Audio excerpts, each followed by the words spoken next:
Mga kabutog, bali itong anong ito, lalaking ito, matagal ko na siyang gusto talagang tulungan. Kaya lang hindi ko alam kung paanong tulong ang gagawin ko rito.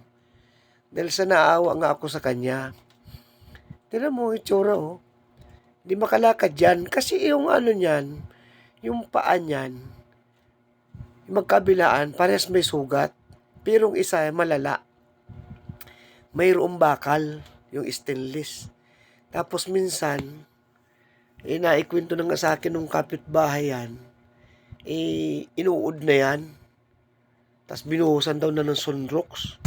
Ayun, kung anong pang ginawa. Kaya, hindi ko nga alam kung anong gagawin ko dyan na tulong. Kasi unang-una, pagdating sa pera, wala naman akong pera na may abot sa kanya. Pero minsan, pag nagbibili ako ng pandesal, binibilang ko siya ng pandesal. Ayan o, tulad yan o, yan din napakadelikado para sa kanya. Kasi may mga dumadaan na sakyan.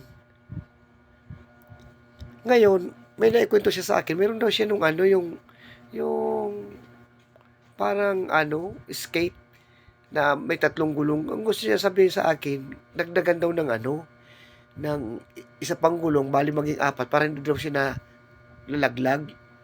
Siguro, yun na lang ang pwede kong gawin sa kanya na tulong. O, ayan, no? O. Yun na lang pwedeng gawin ko sa kanya na tulong. Yung repairing ko yung niya, yung skate. Kaya lang, i-order ko pa yon yung gulong na yon. I-order ko pa yon para maging 4 yung gulong niya kasi 3. Yan. Kahit nasa trabaho ako, laging nasa isip ko yan kung paano ko siya matulungan. Kasi pag umuulan, hindi siya makalabas. Kasi nga, mababasa yung pantalon niya o short. O pantalon, mababasa. Kaya hindi siya makalabas. Minsan, sa pangmamalimos niya, inaabot siya ng ulan, yun, may naawa sa kanya, pinasisilong siya. O yan, nagpahinga siya, napagod siya. Kaya nagpapahinga. Medyo malayo pa yung inaano ko nga siya na malayo pa yung pupuntahan niya. Inaano ko nga sumakay doon sa sidecar ko. Ayaw naman sumakay. Ayaw niya sumakay. Ewan ko kung bakit.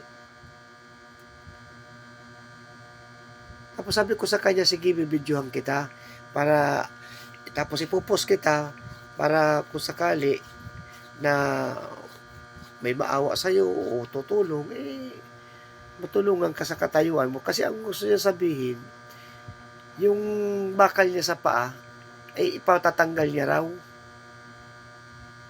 Hindi ko rin alam yun kung paano bang prosesong gagawin yan. Kaya minsan kakausapin ko pa siya na mismo siya na mas magsasabi kung ano yung gusto niya talaga na mangyari sa sarili niya.